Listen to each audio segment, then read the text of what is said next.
પ્રાર્થના સંદેશ ન્યૂઝમાં આપનું સ્વાગત છે। ધોળીધજા ડેમમાં ઓવરફ્લો થતા જોરાવરનગર આર્ટ્સ કોલેજને જોડતા કોઝવે પુલ પર વાહન વ્યવહાર બંધ કરવામાં આવ્યો। સુરેન્દ્રનગર એસપી પ્રેમસુખ ડેલુએ પણ કોઝવે પર આવેલ બ્રિજની મુલાકાત લીધી।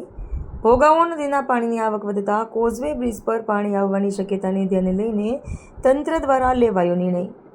બ્રિજની બંને તરફ બેરિકેડ લગાવી વાહન વ્યવહાર બંધ કરવામાં આવ્યો। લોકોને પણ સાવચેતીના ભાગરૂપે ભોગાવો નદીની આસપાસ અવર જવર નહીં કરવા તાકીદ કરી। રિપોર્ટર મિનાસ મલિક, સુરેન્દ્રનગર શહેરની જે મુખ્ય ભોગાવો નદી છે, સુરેન્દ્રનગરને બાજુમાં જે બે મુખ્ય ડેમ આવે છે, એક ધોળીધજા અને એક નાયકા ડેમ અત્યારે ફૂલ થવાને કારણે નદીમાં પાણી આવ્યું છે અને પાણીના કારણે જે બ્રિજ છે આમાં ઓવરટેકિંગ થવાની શક્યતા છે।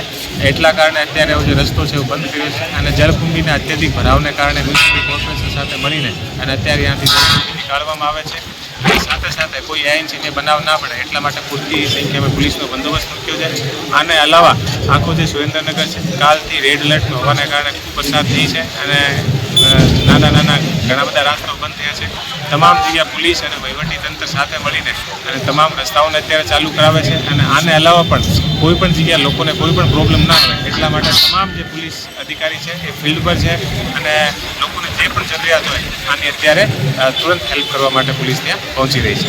પ્રાર્થના સંદેશ ન્યૂઝની તમામ લેટેસ્ટ અપડેટ્સ માટે ચેનલને હમણાં જ લાઈક, શેર અને સબસ્ક્રાઇબ કરો।